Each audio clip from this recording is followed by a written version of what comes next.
Friends, ಮಾವಿನಕಾಯಿನ ಯಾವ ಥರ ಹಣ್ಣು ಮಾಡೋದಂತ ನೋಡ್ಕೊಂಡು ಬಂದೆ. ಸೊ ಈ ಮಾವಿನಕಾಯಿನ ಹಣ್ಣು ಮಾಡೋದಕ್ಕೆ ನಮಗೆ ಮೇಯ್ನು ಒಂದು ಕಾರ್ಡ್ಬೋರ್ಡ್ ಬೇಕು, ಮತ್ತು ಇದು ಹುಲ್ಲು ಬೇಕು. ಇದು ಭತ್ತದ ಹುಲ್ಲು ತುಂಬ ಸೂಕ್ತ ಹಣ್ಣು ಮಾಡೋದಕ್ಕೆ. ನಾವೇನು ಮಾಡಬೇಕಂದ್ರೆ ಈ ಕಾರ್ಡ್ಬೋರ್ಡ್ ಒಳಗಡೆ ಈ ಥರ ಹರಡಬೇಕು.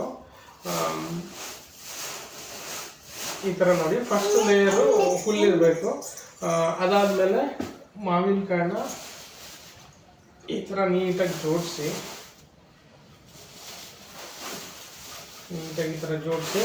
ಅದರ ಮೇಲ್ಗಡೆ ಇನ್ನೊಂದು ಲೇಯರ್ ಈ ಥರ ಬರಬೇಕು.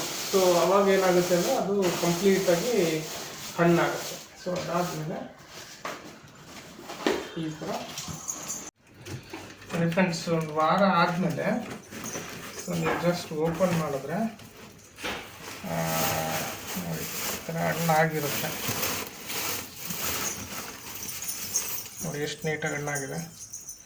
ಸೊ ಯಾವುದೇ ಪೌಡರ್ ಆಗಲಿ, ಕೆಮಿಕಲ್ ಥರ ಎಲ್ಲ ಹಣ್ಣು ಮಾಡೋ ವಿಧಾನಕ್ಕಿಂತ ಈ ಥರ ಟ್ರೆಡಿಷನ್ ಆಗಿ ವಿಲೇಜ್ ಟೈಪ್ ಹಣ್ಣು ಮಾಡಿದ್ರೆ ತುಂಬ ಸೂಕ್ತ.